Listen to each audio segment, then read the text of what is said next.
Two dangerous criminals are on the run, leaving a trail of destruction in their wake. Law enforcement is tracking them, piecing together clues left behind in their reckless attempt to stay ahead. This fugitive duo, a convicted felon and his female accomplice, are constantly moving, desperate to evade capture. The police and the FBI must locate them before they strike again.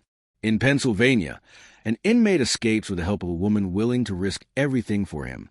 Authorities quickly follow a trail of fraudulent credit card transactions and a string of violent crimes, but they always seem to be a step behind. My name is Jim Carlster, former head of the FBI's New York office. An investigator states, "The FBI and local police are working tirelessly to apprehend this deadly pair. They appear to have no clear objective, no fear, and absolutely nothing to lose." The crime scene in Pennsylvania. On September 25, 1993, concerned friends of 74-year-old Guy Goodman reach out to police in Palmyra, Pennsylvania. They haven't heard from him in over a week, which is highly unusual. A police officer arrives at Goodman's residence and meets with his landlord. "Do you have a key?" the officer asks. "I do," the landlord replies. As they enter the house, a chilling scene unfolds.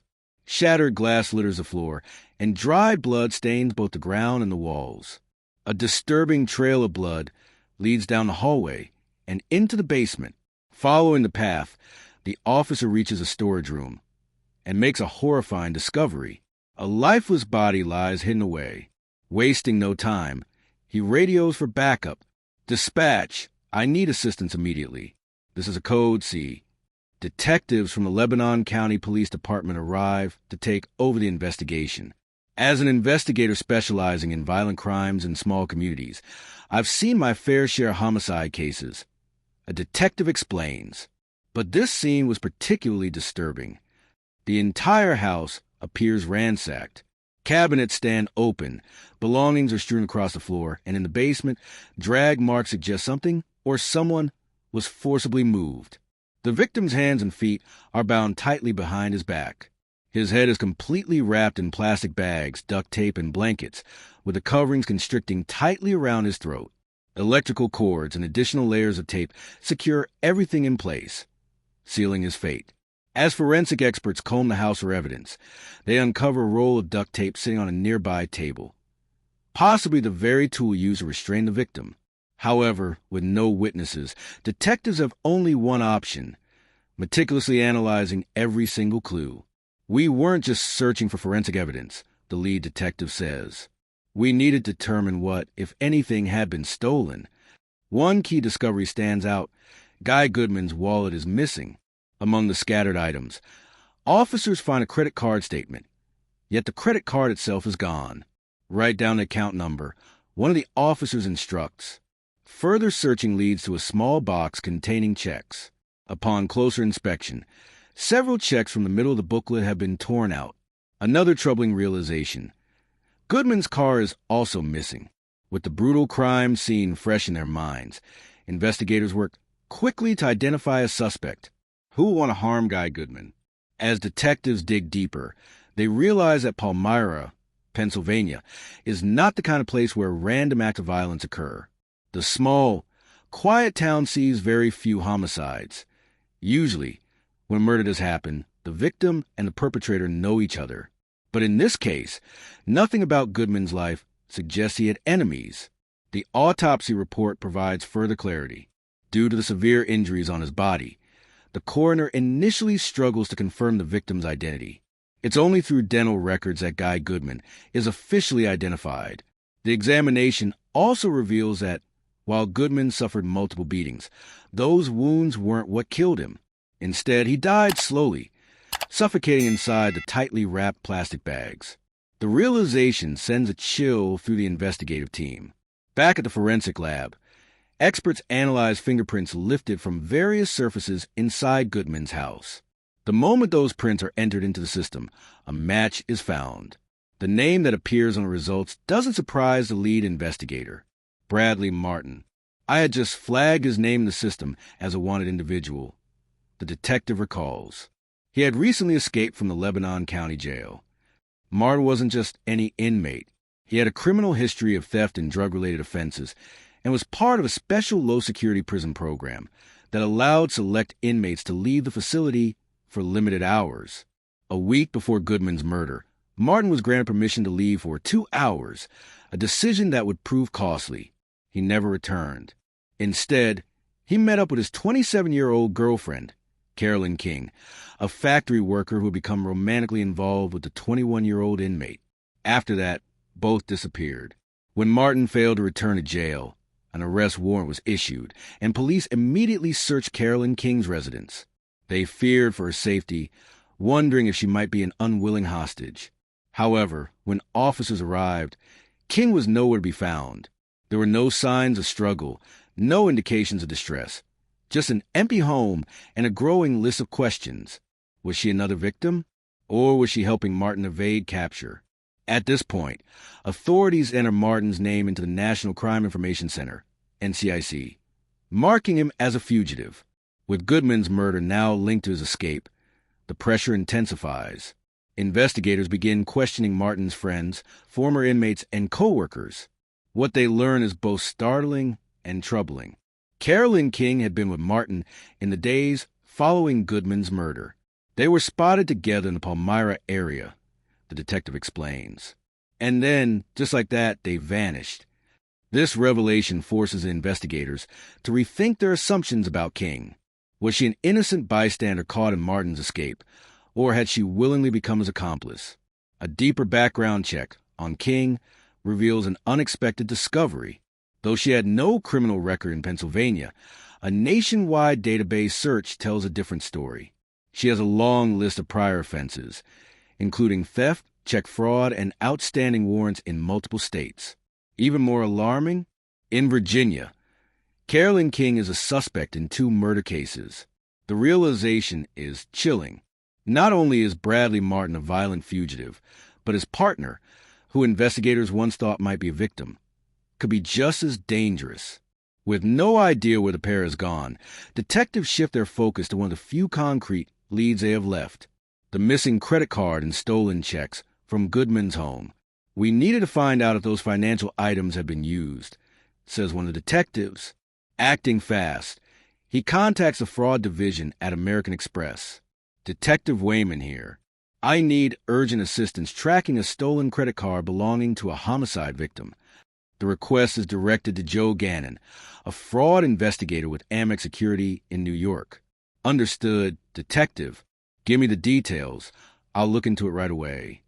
The credit card company quickly flags Goodman's account for suspicious activity. If anyone tries to use the card, investigators will know. Soon enough, the first unauthorized charges appear. The transactions create a digital trail, one that could lead authorities straight to the fugitives. The charges start in western Pennsylvania, then follow a path westward, through Ohio, into Iowa, and then Kansas. The most recent transaction? Rapid City, South Dakota. Detectives waste no time. The team books the next available flight to South Dakota, hoping to get there before the killers move again. Time is running out. The chase is on. Detectives from Pennsylvania land in Rapid City, South Dakota, following the fresh lead from Goodman's stolen credit card. With the fugitives still out there, every minute matters. The plan is simple. Visit the stores where the card was last used and confirm who made the transactions. They begin by showing photos of Bradley Martin and Carolyn King to employees at the locations where the purchases were made. It doesn't take long for someone to recognize King. Yes, that's her, a store clerk confirms. The detectives now have their proof. Carolyn King was the one using Guy Goodman's credit card. This eliminates any lingering doubts about her involvement. She isn't a hostage. She's Martin's willing partner. With this confirmation, law enforcement agencies across South Dakota are alerted. A detailed description of the suspects is sent out, along with warnings about their history. Soon, a new development emerges. Local fraud investigators report that a couple matching the suspect's description has been using bad checks in multiple stores. The descriptions are consistent. A white male and a black female, driving a car with Virginia plates. That car detail is critical. Investigators realize they now have a way to track the vehicle. As police in Rapid City start searching for the car, an officer spots a similar vehicle parked outside a convenience store. The detectives rush the scene. This could be it, the break they've been waiting for. Approaching carefully, the officer watches the store entrance. Moments later, a couple exits. They fit the description. Tension builds. Officers move in. But just as they prepare to make an arrest, they realize something is off. It's not Martin and King. Instead, it's another couple, one that just happens to fit the physical description of the fugitives and is involved in their own criminal activities. The real suspects are still out there. As investigators process this setback, they get another frustrating update from American Express. The stolen credit card has gone silent. No transactions in over a week. Without a financial trail, the investigation slows. But Martin and King are still in need of money. If they can't use the stolen credit card, they might turn to other means. Then, the worst-case scenario happens. A 59-year-old woman named Donna Mars vanishes. She was last seen traveling alone, heading through North Dakota. Her family reports her missing when she fails to return home. Soon after, authorities discover that her personal checks have been cashed. The location? Bismarck, North Dakota, the same place where Guy Goodman's stolen checks have been used. Now, the fear becomes real. Donna Mars may have been abducted.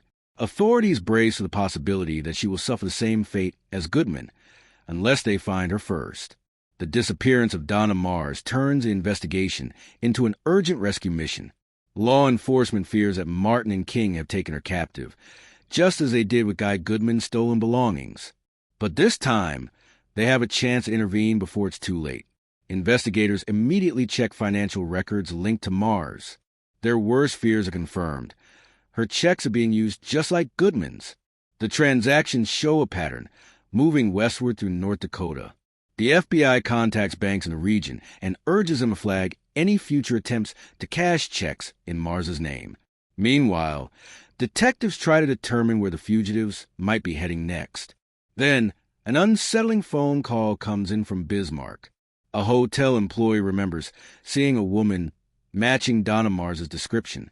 She was at breakfast, sitting alone in the dining area. But something else catches the investigators' attention. The staff also remembers seeing Carolyn King nearby at the same time.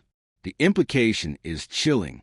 No one saw Mars leave the hotel, but if King was there, it suggests she and Martin had already targeted their next victim.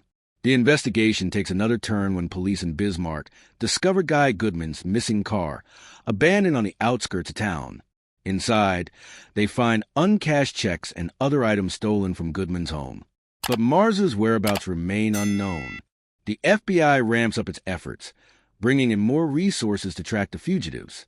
Agents sift through every clue, trying to connect the dots. Their goal is clear: find Donna Mars before she meets the same fate as Goodman. A breakthrough finally comes when another suspicious financial transaction is detected. Someone used Mars's credit card at an ATM in Shelby, Montana. This is the first concrete evidence linking the suspects directly to her abduction. But the trail is still cold. By the time investigators receive the data, Martin and King are already long gone. Detectives work around the clock to speed up the tracking process. They know time is running out. Then a second transaction is detected. This time, it's in a shopping mall hundreds of miles away.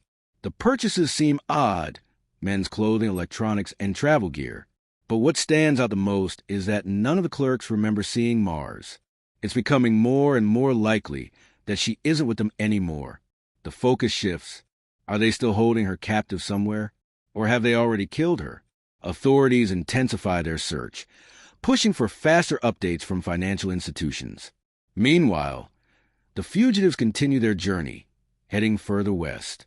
And then, the trail goes dark to no credit card usage, no check cashing, no sightings. Donna Mars is still missing, and Martin and King are nowhere to be found. With Martin and King disappearing off the grid, investigators are left with few options. Every law enforcement agency along their last known route is put on high alert. The FBI also intensifies efforts to track any future use of Donna Mars's credit card, hoping for another lead. Then, a crucial development. Visa, working closely with the FBI, implements a real-time tracking system for Mars's card. Instead of waiting days for transaction data, investigators will now receive updates within hours of each use. It doesn't take long for the system to pay off. A new transaction is flagged, this time in Los Angeles, California. The Pennsylvania detectives immediately notify authorities in L.A., who begin checking surveillance footage at the location where the car was used. Shortly after, another alert comes in. The car has been used again, this time at a hotel in National City, near San Diego. The purchase happened just 2 hours earlier. The gap is closing. FBI agents in San Diego rush to the hotel. When they arrive, they question the front desk staff. Yes, a couple matching that description checked in. The hotel manager confirms, but they already checked out. They missed them by just 2 hours. Realizing the suspects are likely heading further south, law enforcement makes a crucial decision. If Martin and King are fleeing the country, they will most likely try to cross the border into Mexico. Agents immediately contact the Border Patrol and Mexican authorities.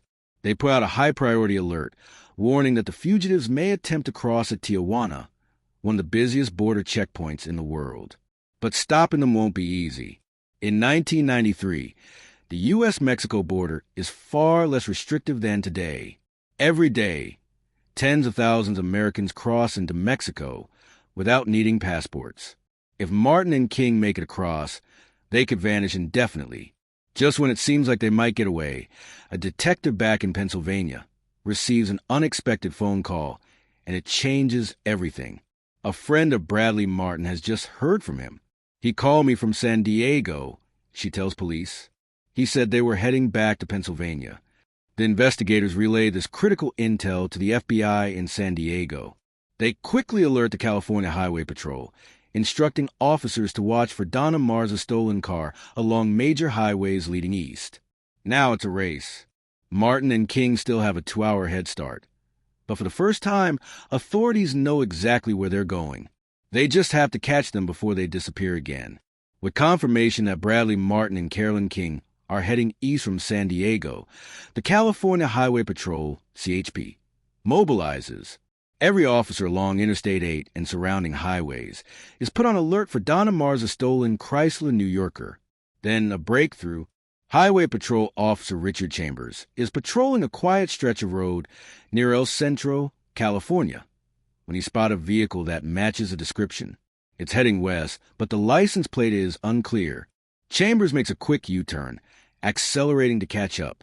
As he closes the distance, he confirms the North Dakota license plate. It's the car they've been searching for. Dispatch! I have a visual on the suspect vehicle.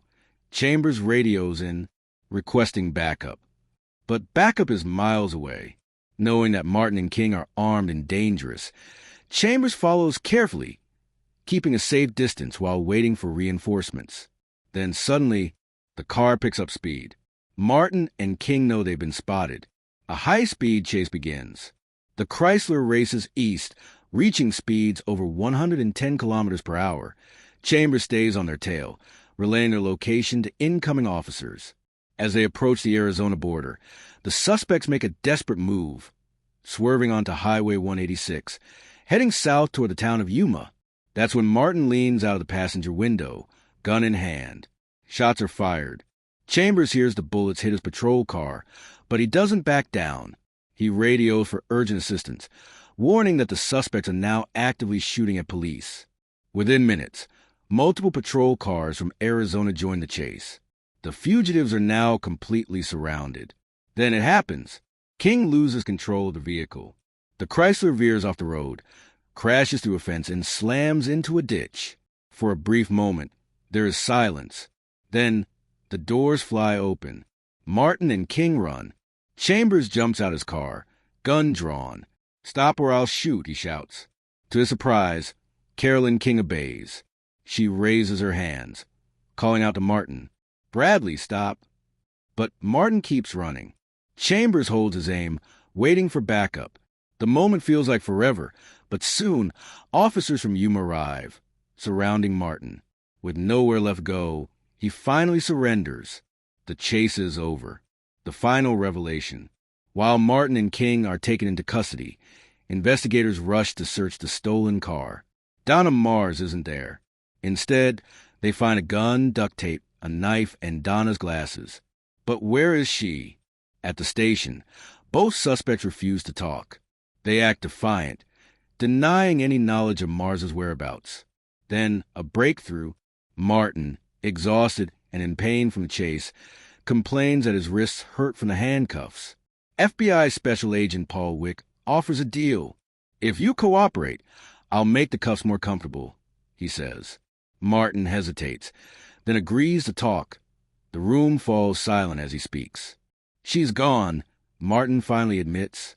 "We killed her." He explains that after keeping Mars captive for days, they decided it was too risky to let her live. They drove into the Nevada desert, forced her out of the car, and executed her in a shallow ditch. "She told me she loved her kids," Martin mutters, "right before I pulled the trigger." The confession sickens the investigators. Martin then draws a map, showing where they left her body. That night, a search team in Elko, Nevada, follows his directions. After hours of searching, they find her, just off Interstate 80, exactly where Martin said. Justice is served. Bradley Martin and Carolyn King are charged with multiple murders, fraud, and kidnapping. In Nevada, they plead guilty to Donna Mars's kidnapping and murder, receiving life sentences. In Pennsylvania, they stand trial for the murder of Guy Goodman. Both are convicted and sentenced to death. For Donna Mars's family, justice is bittersweet. Nothing can bring her back, but at least her killers can never harm another person again. For law enforcement, the case serves as a testament to the power of collaboration.